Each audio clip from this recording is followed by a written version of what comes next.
Welcome to everyone to today's video. Today we will be speaking about the practice of offering of a light, of a butter lamp, and this goes back to the practice of Atisha, the Butterlamp Prayer. This video is inspired by the fact that 2 weeks ago, during teaching of Jigme Rinpoche in Ulm, there was a request to do the Butterlamp offering at a stupa of Shama Rinpoche, which was again inspired by a request of Karmapa, who recently asked to accumulate money mantras or Mani Padme Hum and to make light offerings in order to improve the momentary situation of the world. Yes. And therefore we did this offering using this practice. And in the beginning of the practice, I've been asked to give a short explanation about what this practice is about. I did so, and at the same time, I thought that it would actually be quite good maybe to make this short video in order to make this explanation, this practice available to basically everyone, and not only people who were present at that moment, that evening in Body Past Center of in Ulm. So therefore, this video is being made. Without all the further ado, let us come directly to the text and see what it is about. So we have the text itself. It is in Tibetan, phonetic, German, and English, so it can be practiced basically on a very large scale. Yes. And if you look at the text, it is the Choboje Tsepe Marmimullam Shukso. Shukso, it is here is contained. This is the Marmimullam, the wishing prayer of a butter lamp, the butter lamp wishing prayer, which is Dzepe, composed by Choboje, is Atisha. Atisha is an Indian master of the 10th century, a great master, a great Buddhist philosopher who is very important in the Buddhist tradition. He eventually also went to Tibet and gave plenty transmissions, one of the foremost being the Lojong transmission, which he was very famous for. And as we in the Buddhist tradition are very much fond of making offerings, particularly light offerings, this practice was composed by Atisha in order to increase this very simple act of bringing an offering of a butter lamp or even like a tea light, for example, a small candle, could be extended in size and numbers into its limitedness. Yeah? And therefore, we are going to look at the practice. Another aspect of the practice, which is also wonderful, is it belongs to the sutra tradition, and therefore it requires neither empowerment nor alum, nor reading transmission. It can be practiced by anyone. It actually does not even require explanations as such, even though we're doing it now in a rather short way, because the text itself, and we will see now, is actually quite self-explanatory.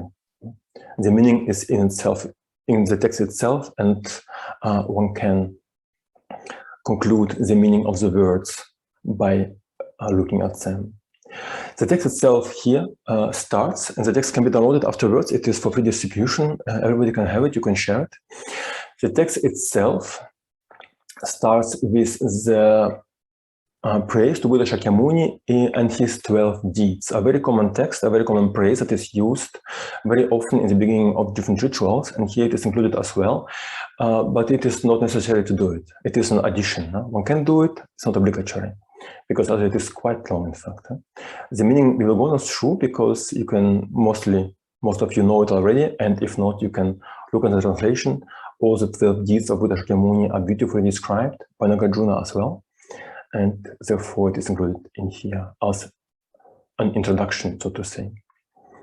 As I said, it continues for quite a while until we come to the refuge eventually. Exactly. So here on page 17, we do the refuge. This is the beginning of the practice. Refuge, you all know, we imagine Buddha Dharma Sangha in front of us, in the sky, in the space, recite until enlightenment. I take refuge to Buddha Dharma in the highest assembly, Sangha, and so on and so on. Yeah? 3 times at the end, the refuge dissolves into light and melts into us.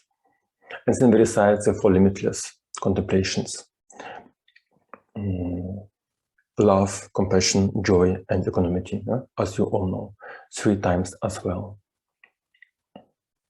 And then we come to the practice itself. The practice itself is composed actually of two smaller practices.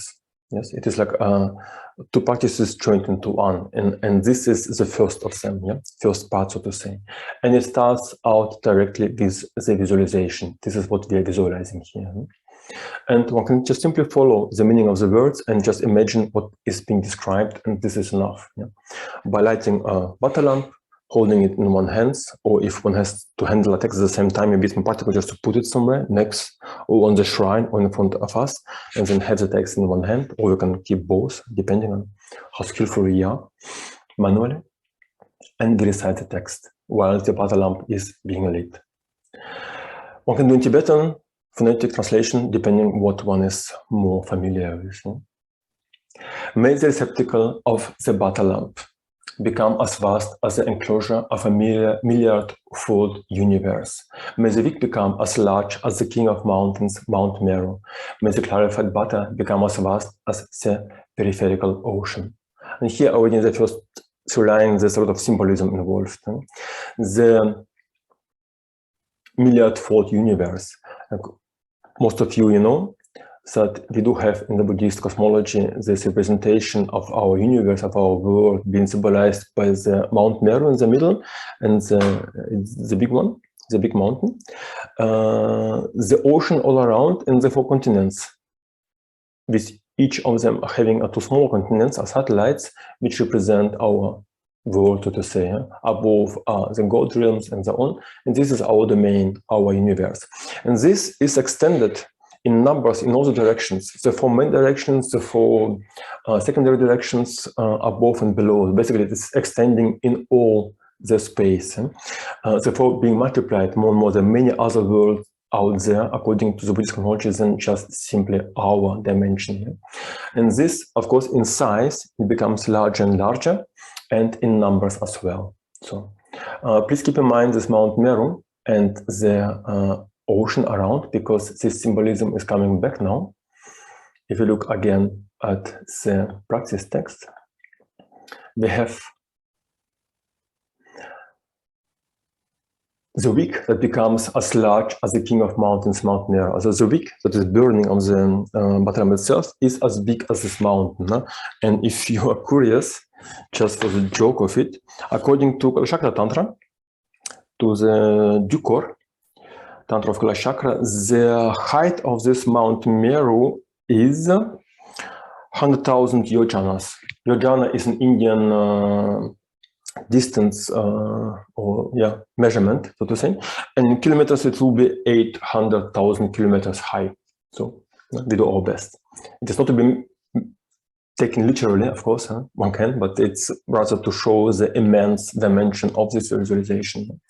And the ocean, may the clarifying butter that actually feeds this wick, this ocean of butter, may be as big as the peripheral ocean around the Mount Meru. Basically, our entire world becomes a burning and illuminating butter lamp. And once again, if you're curious, the size of this, or the diameter, so to be more precise, of this ocean is 400,000 yojanas, according to Kalachakra Tantra. In kilometers, it will be 3,200,000 kilometers. So, big one, a large ocean, a very large butter lamp. Once again, it is meant to extend one's imagination and to make one actually let go of this very small, tiny offering one is making, and to make it larger than life, if one wants, so to say. Then you continue. May 1 billion butter lamps appear in front of each Buddha. So it's not only huge in size, it's not only big, but also it's countless in numbers. Thanks to this light having dispelled all the darkness of ignorance, from the pinnacle of samsara to the Vichy health.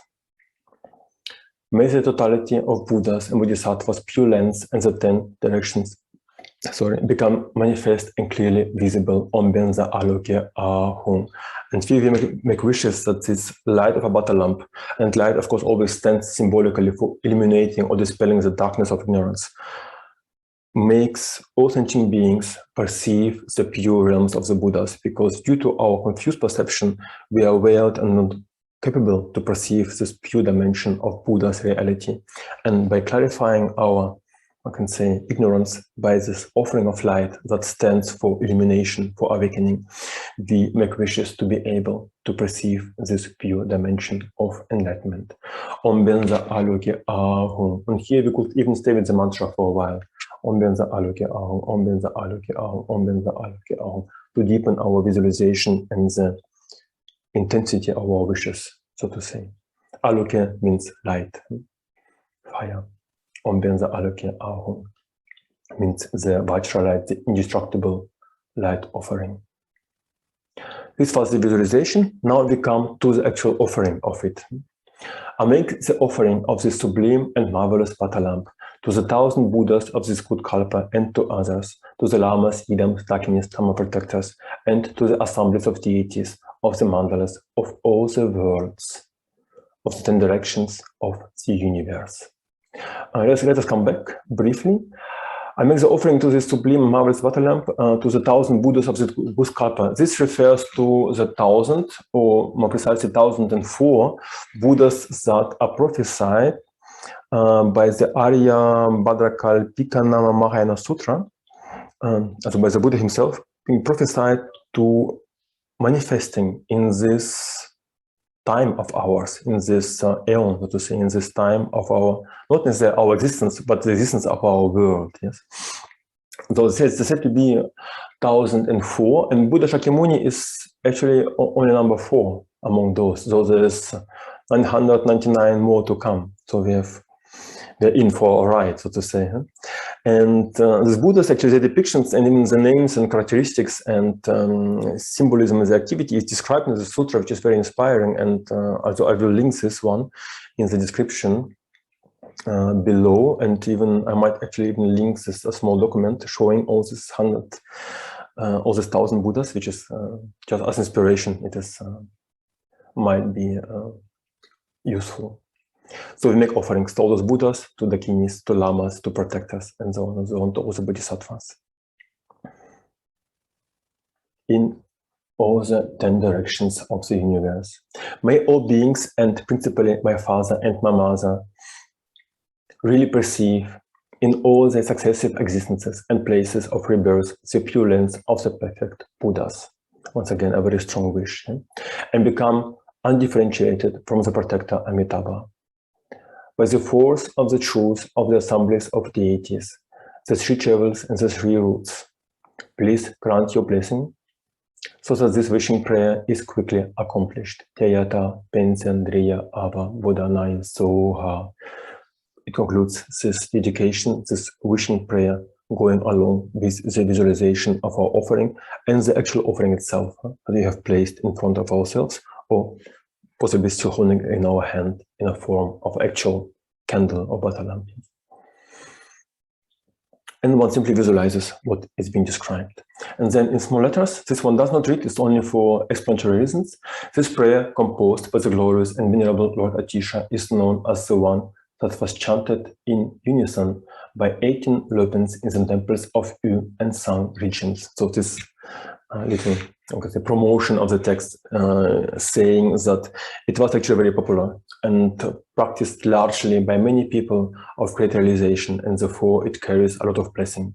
First by being composed by Atisha himself, and then being practiced by an incredible number of great practitioners since then. And now as well, ourselves, we have the opportunity to, so to say, carry on this transmission and to practice and to revive this simple but beautiful practice in our everyday offering of light. So this will be actually the conclusion of the first part of the practice. Now comes the second part. As I said, it is comprised of 2 small practices. So now would come the second one. One can still keep the same butter lamp. One doesn't need to remove it, or to one can light another one, but not necessarily. One is enough. One simply continues the practice, yeah. And one once again increases one's visualization. The butter lamp becomes solely the great luminosity of the 5 lights of timeless awareness, Ome Ahum. So here we're consecrating this light offering into the dimension of the 5-fold awareness of awakening. The promote the awareness in its 5 aspects. we go on a lotus, on the moon, from the syllables Om and D. So we have syllable, this is Om, and next to it is D. So from those syllables appear 108 magnificent light offering goddesses. We have beautiful ladies dressed with the silks and the precious ornaments, as they are usually described in all the visualizations in different offering rituals. These beautiful ladies dressed in silks and ornament, carrying butterlamps in the hand. So these are light offering deities, light offering goddesses. Each of them holds a butterlamp in their hands, as it is said in the text, from which emanate innumerable myriads of light offering goddesses, similar to them. So it's not only that the syllables Om and D manifest a countless amount of offering goddesses carrying butterlamps, but each butterlamp of those divinities emanate yet again a countless number of offering goddesses, and thus this amount of offering goddesses actually fills up all the perception, all our mind, every corner of existence. Therefore, once again, it's an invitation to extend and actually to let go of clinging to a simple offering of a candle and make it immense and limitless. They offer butterlamps without discontinuity, constantly, without stopping, to the innumerable assemblies of peaceful and wrathful deities of all the Buddha fields and until the limits of space. Imagine thus. So this is our visualization. We continue imagining it and imagining it again and again and again, letting go one more time of our clinging to one small offering and extending it into the boundless imagination of what is being described in this text. And then comes the dedication. By the merit of having offered these butter lamps, may all the damages and the faults of the 6 classes of beings, with first of all, and then in brackets it says name of a deceased person. Here one could include the name of a person that we know who died recently or even a longer time ago. Our parents, our relatives, people we know, people we heard of. We could actually here pronounce their name, and by this gesture dedicate the merit of this offering to a very particular person, and therefore in their afterlife or in their bardo, reinforcing the accumulation of merit and making the situation wholesomer for them, thus establishing this connection between these beings and Buddha Dharma. Yes.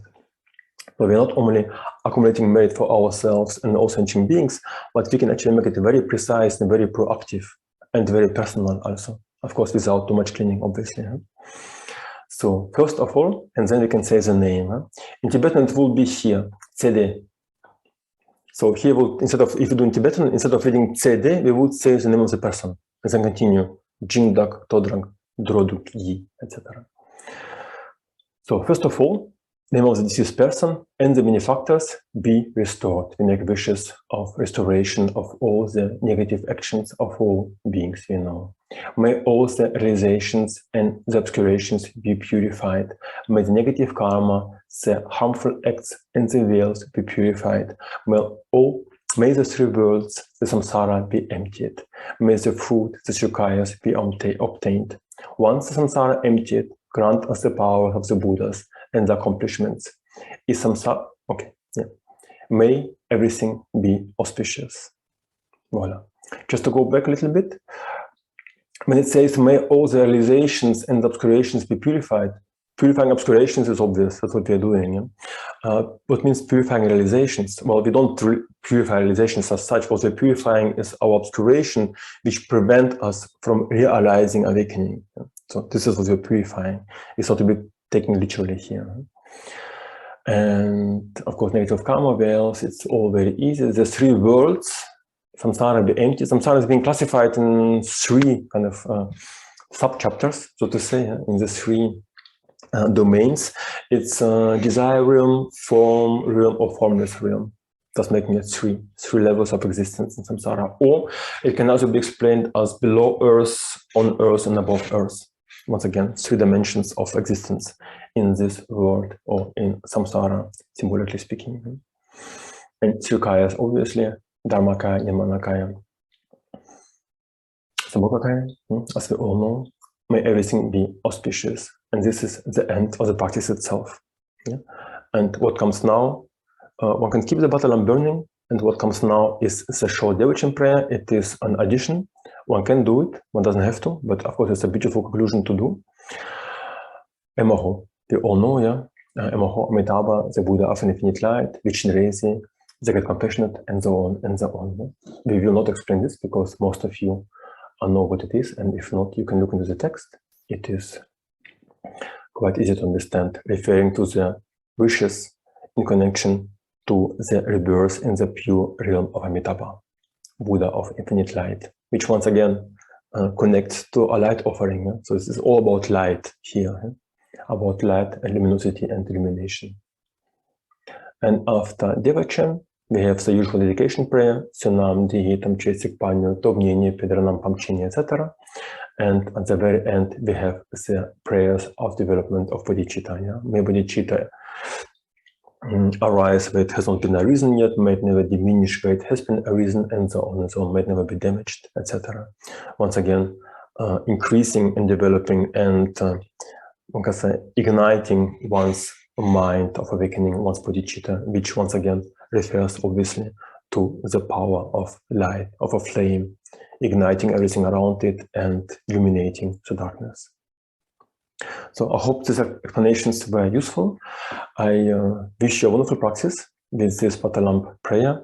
May it be helpful, may it be of a support for your practice. And I wish to all of us that this simple offering of a light being accompanied by this beautiful practice dispels the darkness of ignorance for all of us. Thank you very much.